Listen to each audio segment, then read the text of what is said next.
What's up everybody? I'm Zanny Cakes, and in this video we are going to look at the Druid in Project Diablo 2 as a season starter. In this video I'm going to go over the skill points, stat points, gearing, mechanics of the build, talk about mercenaries, and also give you guys some tips on how to progress into the end game. As a disclaimer, this is just one option for a Druid season starter build. I'm sure there are other builds out there that will do just fine. However, I have used this build personally in Season 1 and Season 3 with a lot of success.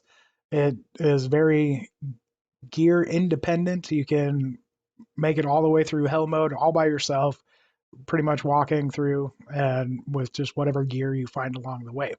Also, this build is meant to be more of a solo, self-found friendly build. It will work just fine in any group content if you're playing with friends or you enjoy, just joining pubby games and doing that. However, it does just fine if you are just solo questing throughout all three difficulties and taking your time doing your thing. So with that note, let's go ahead and take a look at skills.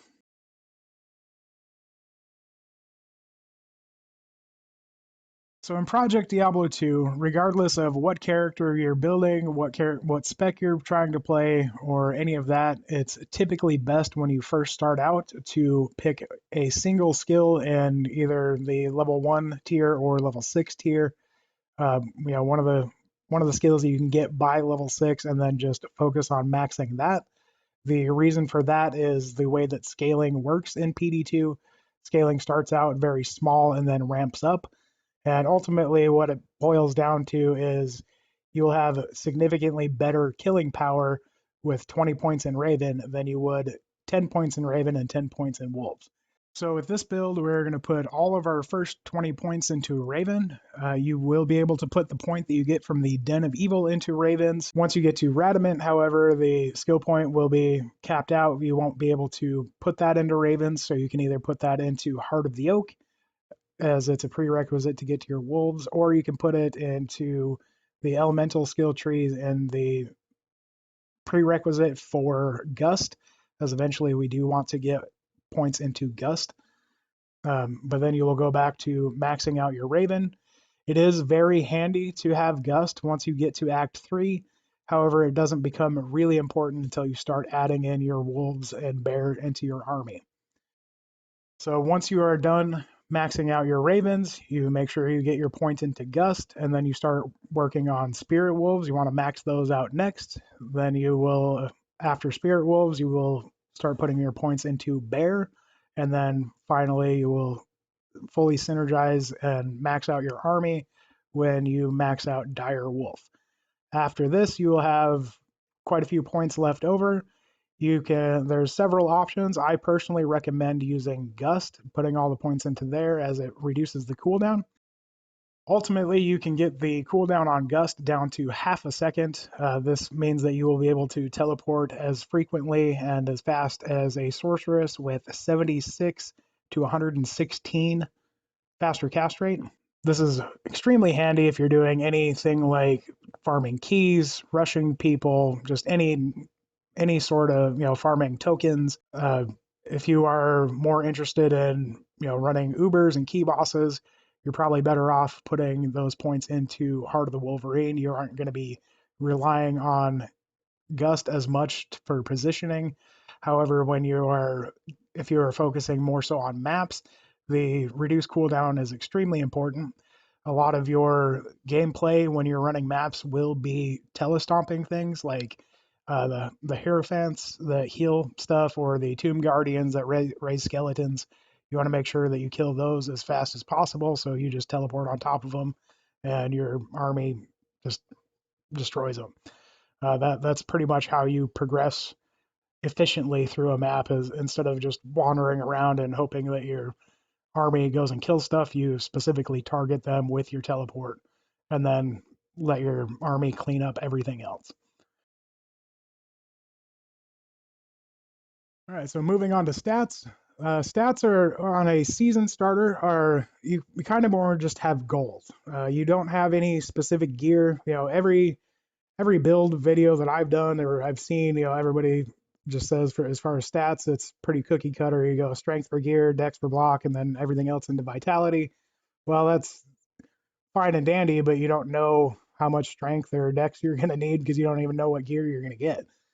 So ideally, what I do on a season starter is I put about 45 points into strength, then start getting some vitality, and then eventually I get up to 103 points into strength, and then I will put enough points in dexterity to where my shield block chance is equal to my actual shield block on the shield itself. So if you're using a shield that's got like 42% chance to block on the shield, you want to have enough dexterity to where your actual block chance is close to 42%. If you are not going a max block route whatsoever, just get the 103 points into strength and then put everything else into vitality. The reason that we want 103 points into strength is that will allow you to equip any of the light elite armors up to an Archon plate. You can also equip Skulder's Ire russet armor. If you get one of those to drop, you want to put that's pretty good for. It's got plus skills and a whole bunch of magic find. That one particularly requires 97 strength, but altogether at 103 strength, you can hold most of the gear that you would be interested in.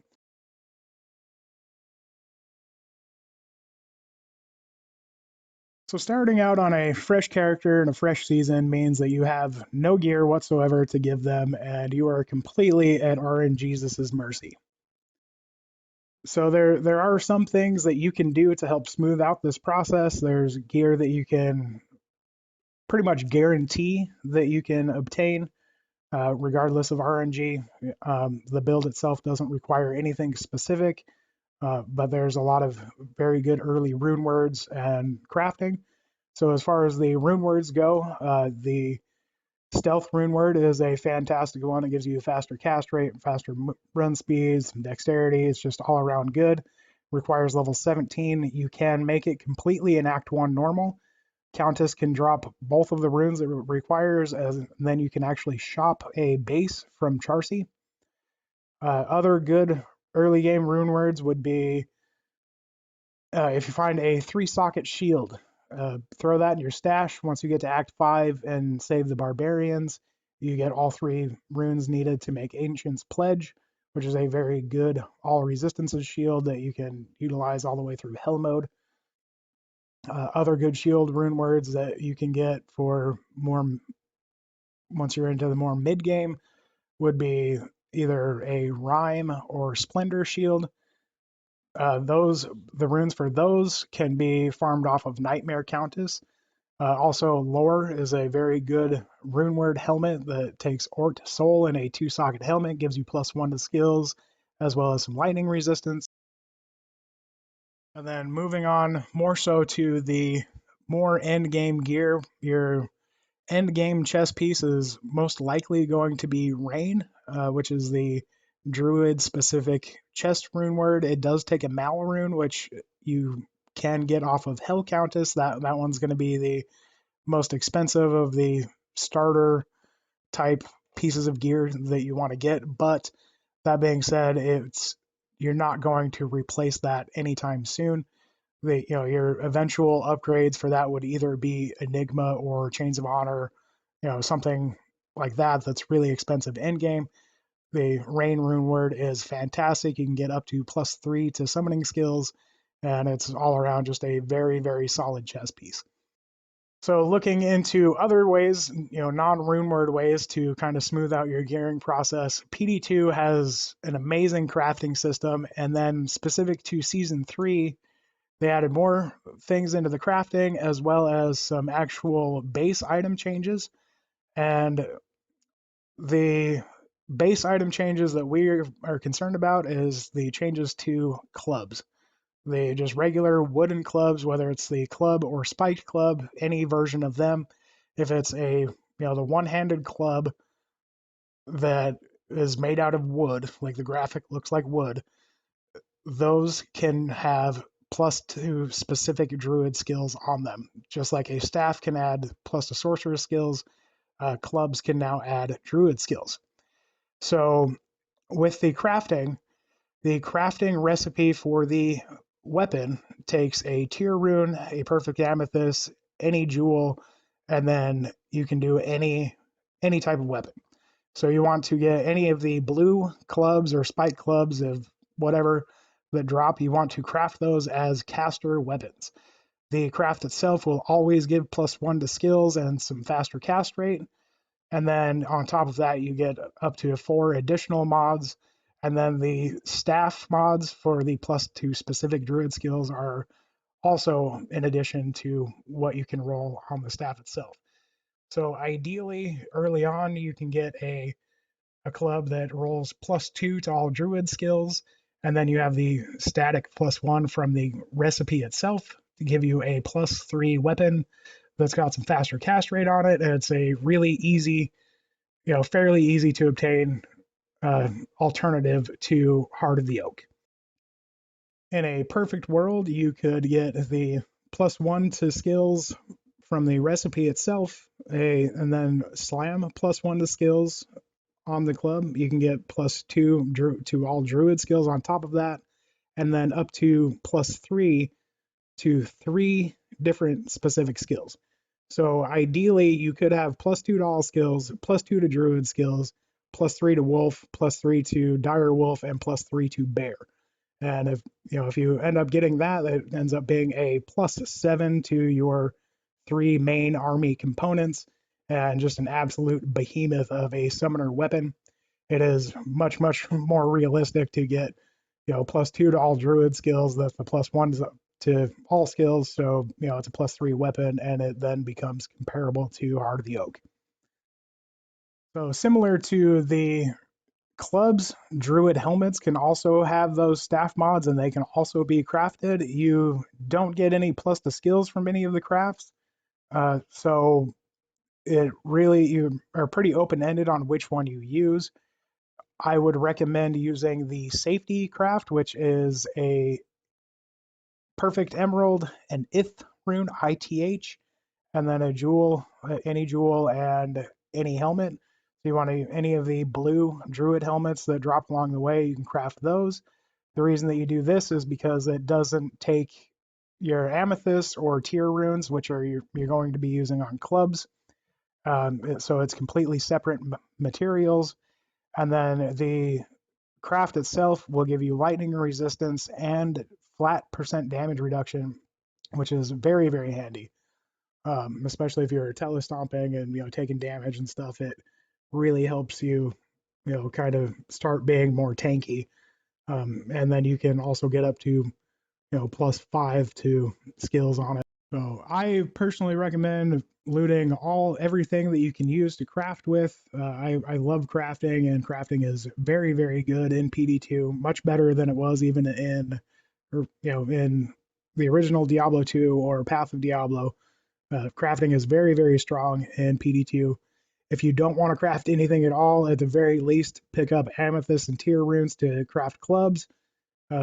That's even if you don't use it for yourself, you can really make some of the best pieces of gear in the game, and you can have, if you're really lucky, you can get something that just has infinite value. I mean, just worth more than anything else in the game.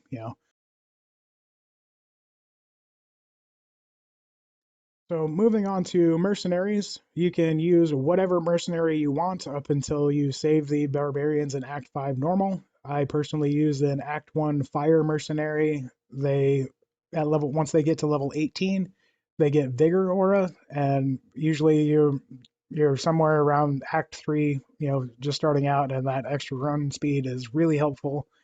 You can go with the Act 2 mercenary for defiance if you want. Um, there, like I said, you can use whatever you want to up until you get to Act 5 and save the barbarians, as that is your GG Merc. Extra bonus points if you do find one named Bill. The Bill is the best out of all the Act 5 mercenaries. So the reason that we're using Act 5 Bill is specifically for the Might Aura, as it's a huge damage boost. You gain much more from Might Aura than you do any of the other mercenary auras. So on top of the Might aura as a huge damage boost, the Act 5 mercenaries also are very reliable at breaking physical immunes. There are quite a few different weapons you can get that they can equip that have a chance to proc amplify damage. One of the best ones would be the Lacerator Winged Axe. It has a 33% chance to cast amplify damage on striking, which most of the other options is only a 20% chance. It's also got a very fast base speed as well as an increased attack speed on it. And then to top all that off, it's also got open wounds, which is pretty much mandatory if you're trying to kill organ bosses. On top of having a wide range of weapons that you can equip to proc amplify damage, the Act 5 mercenaries can use barbarian only helms. There is a new helmet as of season 3 called the Cyclopean Roar. It's a new unique barb helmet, and the important thing on that is it has a chance on striking to cast Battle Cry. Battle Cry functions the same way as Amplify Damage does. It reduces enemy physical resistances and can break immunities. And then it also does stack with Amplify Damage, so you can have both of them on at the same time. And on your higher hit point things like Act bosses, Diablo or Baal if you're running those, map bosses, stuff like that. It is you will have pretty close to full uptime on both of those things on the target, and it's just a huge damage increase. And then on non-act bosses, that's about the only way you can reasonably fast deal with physical immunes. Your ravens do cold damage, and or half of their damage is cold damage, and they can kill physical immunes, but it's pretty slow and painstaking, and it's much better if you just have your Act 5 mercenary up there proccing amp damage, and battle cry is as long as they're attacking stuff. As far as the mechanics of the build goes, there's a few things that you should really try to understand to get the most out of the build. It's not necessary by any means, but it will help you progress faster. The first thing of that would be timestamps. So what timestamping is, it means that when you summon a wolf or your bears or whatever, it stays as strong as it is until it either dies or you resummon it.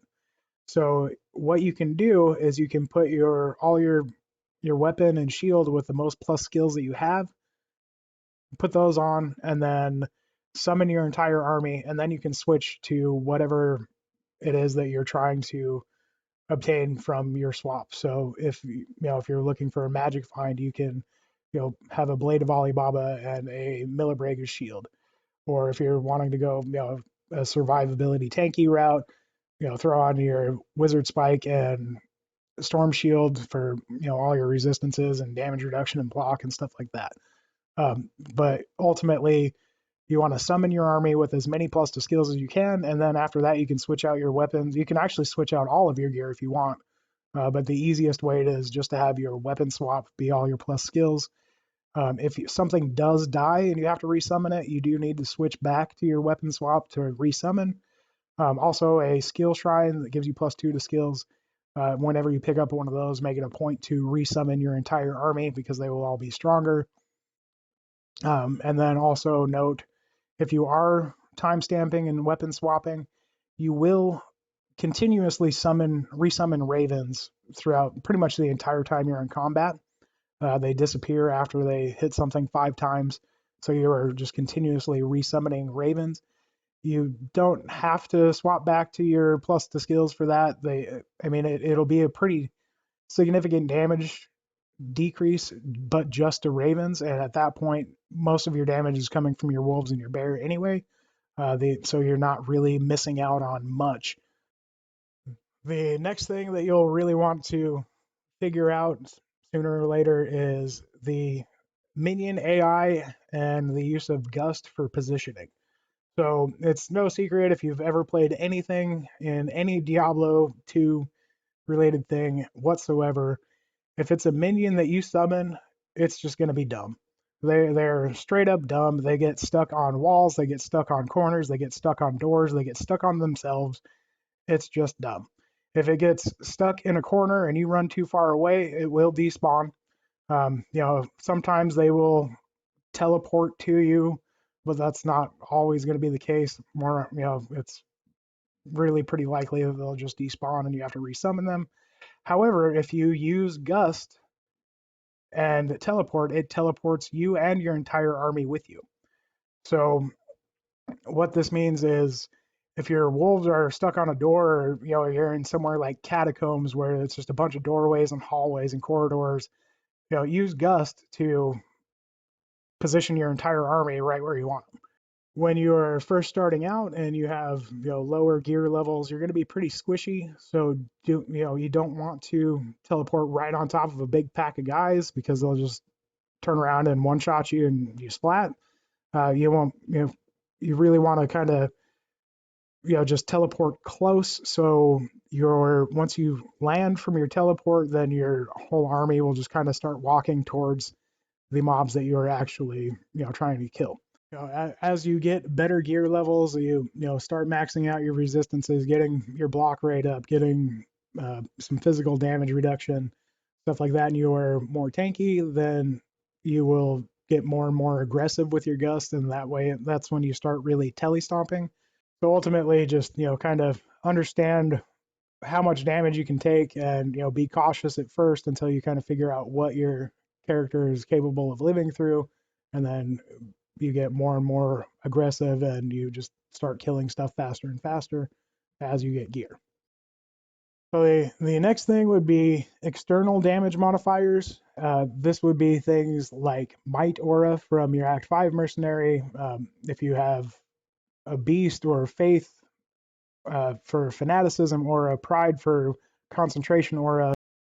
Even on the defensive side of things, things like Battle Orders and Shout or Defiance Aura are also very handy to increase your survivability. But speaking specifically for the damage side, you will get more damage out of having an aura for your army than you will anything else late game. Plus skills are very good, but you really start adding up the damage once you start getting multiple auras. And to better explain how that works, I'll go back to the Act 5 Might Mercenary aura. Once he is high enough level, his might will cap out at level 18. This is a 234% damage increase. But the way that it works is that that's an increase on your base damage of your wolf. So at level 20, the base damage for the wolf is just shy of 100. So to make it easy, we'll just say it's a 100 damage. With the might aura, that will increase it to 334 damage that they actually do, because you have that 234% increase. It works the same way as synergies. So if you look specifically at Direwolf or any of the wolves, they get 6% damage from ravens per point that you put into ravens. So that level 18 might aura will increase your wolf damage as much as if you put 39 extra points into synergies. And then any points that you do have into synergies adds into that. It's all additive.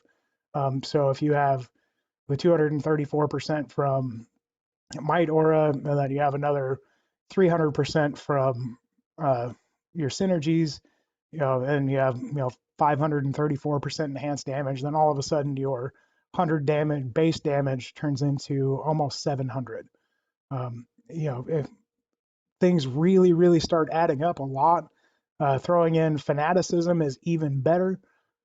Fanaticism not only does that give them damage, but it also gives them increased attack speed, and that modifier right there is multiplicative, because it increases your total damage by a percentage because you're doing all of your damage every time you swing, but you're swinging faster.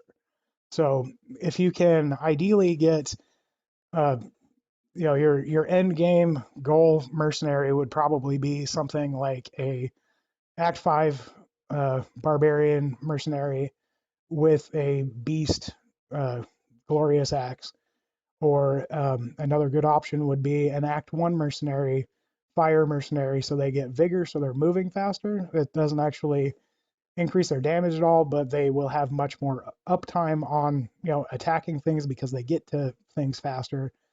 And then you can have the mercenary itself using a faith runeward bow. And then you can also get Templar's Might, sacred armor that gives a lower level might aura. You yourself, as your druid, if you are time stamping, you can equip a beast.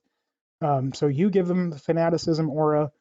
Um, and then if you wanted to go a more survivability route, you can go with a defensive Act 2 Defiance mercenary from Act 2, give them the Pride rune word in a spear or polearm for concentration aura.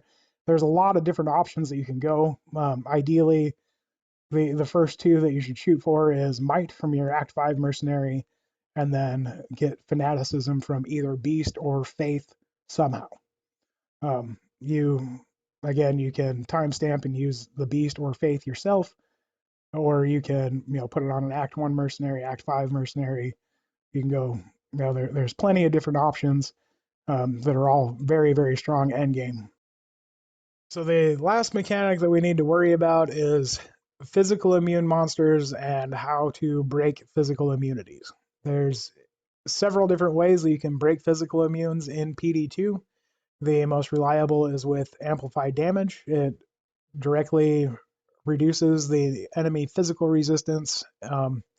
Any monster that is immune will have 100 or more resistances to that specific resistance. So if something has 100 physical resistance, it will be physical immune. However, amplified damage can break those immunities. Level 16 amplified damage reduces enemy physical resistances by 25%. Anything that is immune only is reduced by half of that. So that 100 resist monster then goes down to 88% resistances, and they can then take physical damage. When you're first starting out, prioritize survivability first. Um, this is particularly important for like melee classes like barbarians and stuff.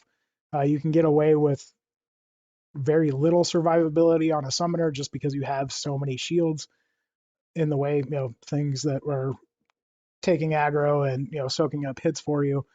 But ultimately, you want to be able to survive. If you are dying consistently, you're losing gold. If you're in nightmare or hell mode, you're losing experience. If you're hardcore, you lose everything. Just dying is a waste of time. It's a waste of resources. So make sure that you can survive first, and then you want to start focusing on your damage output. If you can survive, then your damage output, you just go faster. There are certain points where more damage will allow you to kill things faster, so you can get away with less survivability. But early on, you're very limited in what you have for gear. You want to make sure that you can survive, but then starting adding in damage. And if you have those things down, that's after those things is when you start adding in Magic Find. On the Summoner Druid, really the only thing that scales your damage early on is plus to skills. So if because you have all those extra meat shields in the way, you're not having an issue staying alive. If it doesn't have plus skills on it, then go ahead and put something that has Magic Find in there. I still right now I've been farming tier 1 and tier 2 maps, and I'm still using Millibrega's shield just because I've only found a +1 shield. So I'm opted to take the big chunk of Magic Find over the +1 to skill, just because my kill speed is just fine, my survivability is just fine, and so Magic Find is kind of the added bonus cherry on top after you're able to clear content. So next up, you want to loot all of these staffs that drop, all the Sork orbs, all of the clubs, anything that adds scepters, wands, anything that can add plus the skills. Pick those up just so you can vendor them. If they have plus the skills on them, they will usually vendor for a lot. It depends on what act you are in. Depends on the cap for something to be able to sell. But if you just make it a habit of picking up all those things and then vendoring them, you'll never have any gold issues, especially if you're not dying. You'll never have any issues repairing. You'll never have any issues, resurrecting your mercenary. So it's just a very good habit to get into. You will eventually cap out on your gold. You can only hold 2.5 million gold on your character and then 10k per level. So you eventually can cap out on gold. You want to try and save as much gold as you can up until you're level 65. Once you're level 65, use any extra gold that you have to gamble circlets and amulets. Early on, you can get +3 to amulets. You can slam +1 to skills on them for +4 to a specific skill tree amulet. Even if you get a +3 to sorceress lightning skills one and then slam +1 on there, that becomes a very, very valuable amulet. You can sell it for a lot. So even if you're not using them for yourself, it gives you something, gives you a way to turn gold into actual usable currency, or at least have a chance at it. Um, the other thing that you can spend gold on once you are in Act 5 Hell and you have access to Anya, you can use the extra gold to buy the little orbs to modify maps with. They are pretty expensive. They're like 150,000 a pop or something like that. So you can, if you're capped on gold, just go buy 10 of those, throw them in your stash, and you don't have to worry about it anymore. Also, you do not want to slam any items that you rely on. So let's say that you're making your way through, you're doing pretty good. You haven't really found any luck on crafting a druid helmet. You're using lore, which is fine. It's got its +1, and that's cool. And then out of nowhere, RNGesus smiles upon you, and an alder's helmet drops. Awesome. That's another +3 to skills on top of what you already had. I'm sure it's got some other good stats on there. Either way, it's huge, huge upgrade. Fantastic. So you getting all excited and you like, oh, all right, we're gonna go slam it. We'll get another +1. We're gonna have a +5 hat. That's gonna be my end game best in slot awesome helmet of Chadliness. So then you put it in your cube, slam it, and then you're looking at your yellow crap hunter's guise of crappiness and feeling just empty inside. So it don't slam.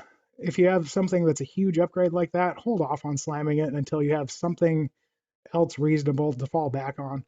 you know keep your Alder's Helm clean until you get something like a another Alder's Helm or a Jalal's Mane or a Shaco or something that's it's not going to be a big detriment if you lose the item. When I very very first started playing, I did that exact same thing.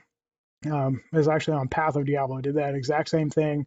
Was riding the struggle bus on a sorceress with my spirit, and then eventually, got an Oculus to drop. All excited. I'm gonna slam it, get some sockets in there, put some Istrunes in it. It's just gonna be a magifying beast. And then I ended up going back to spirit. So, be cautious if you. I mean, it's fun. It's exciting to slam things, but try not to slam anything that's going to be a setback if you actually lose it. And then my final tip and trick for any of you that are season starters, try and focus on just one or two characters at first. I'm personally very guilty. I ride the alt train all day long. By the we're barely a week into the expansion. I've already made one of every class. Not all of them are leveled up, mind you, but I have them, and so just focus on one or two characters. Ideally, your game plan should be make your season starter. Since you're watching this video, we're going to assume that's Druid. Get your Druid up to where you're doing whatever it is that you want to do at your end game stuff, and use them to farm up all the gears for your alt. If you want to, have an alt, just as to take a break from your main, or you want to keep your main in the same places like your friends or something like that, by all means make an alt, but try and just keep it to one or two characters you're focusing on until you are truly end game. You're farming, you have your character just decked out, you're farming things efficiently, and then you can afford to just completely gear out your alt. That is, if you the other option, if you do get alt happy, you're going to spend a lot of time in perming mule games to switch gear around, because it takes a long time to fully gear up 7 different characters. So you're going to be switching gear around. That takes time. Waiting for games to perm for you to mule it over. That takes time. If you go that route and you're solo muling, there's always the chance that you could lose whatever's on the ground. So it just takes, it's a lot of wasted time the more things you try to play all at once. So how do you go about transitioning into the true end game? Well, there's several different options for the true end game for Diablo. Really, you could do all of them on a druid if you want to. You can do all of them on pretty much any class if you want to. Um, but that being said, kind of try and pick a focus, and that focus should be whatever you are most interested in, whatever you have the most fun with. If you like doing chaos bail runs, just do those. If you wanted to go, if you want to just farm maps, farm maps. If you want to go for Ubers, instead of farming maps or chaos, then just continuously run the key bosses until you have a bunch of key sets and then start working on those. No matter what you do, there's going to, you will be farming stuff in level 85 plus zones, and you will eventually get gear. And, so no matter what you want to do, just as long as you enjoy doing it, that's going to make the experience better for you. Me personally, as I said, I'm very alt happy. I do not focus very well whatsoever. So, I'll switch back and forth between, run to run, what I'm actually killing. So I'll be like, oh, I want to run some Uber, so I'll go kill some key bosses. And then I'll be like, well, I'm tired of running key bosses. Maybe I'll work on tokens and, go start farming all the token bosses and then get a couple maps to drop. Oh, let's go run some maps. So, I mean, you can really run everything, but just pick whatever you want to really, whatever you enjoy the most, and kind of try and gear up specifically for that. Um, and that will kind of give you an idea on what you want to do with your extra skill points. If you're going for mapping, then you want to put your extra skill points into Gust. If you're going for Ubers, you want to put your extra skill points into Heart of the Oak or Heart of the Wolverine. So it just kind of gives you more of a focus on something to kind of fine tune the build so it's better at what you really enjoy running. And then one thing that it will power spike anybody on any class that does spell damage or casters or scales or with anything besides your weapon damage is Grand Charms. You want to get, you know, right off the bat, you want to try and get 10 summoning Grand Charms right away. You'll eventually replace one of those with the Hellfire Torch, um, but you can actually use 10 summoning skill charms until you get your torch. Eventually you'll want to get an Annihilus too, but that plus 10 to skills is massive. As of right now on my Druid, I have plus 12 to skills, and I'm farming tier 1 and tier 2 maps pretty easily. So having, I've only got one skiller charm, so that's what I'm working on right now, is trying to get all of the rest of my skiller charms in place, and then I will go back to focusing on the actual gear itself. But getting those plus skills from your inventory is just absolutely amazing. You don't have to sacrifice anything. It's just straight up, you're just gaining. I mean, I guess you're sacrificing whatever charms you had that didn't add to plus skills. But it's, it's basically just free plus skills. So that would be one of my top recommended things, is just trying to get those skiller charms as fast as you can. Well, that's it for this one, guys. If you watched all this way, I sure do appreciate it. Leave me a comment down below. Let me know what you guys started out with. One little nugget of wisdom here that I'll leave here at the end is the leaderboard. We're barely a week in, and if you look at the top leaderboard for non-hardcore, the top 8 people have all seven classes with 2 druids. So personally, I think the Druid is one of the strongest season starters, but I think it is absolutely excellent that any class can do just fine. That's having all 7 of the classes in the top 8 on the ladder leaderboard a weekend, I feel is a very, very good thing. That means that every single character is viable.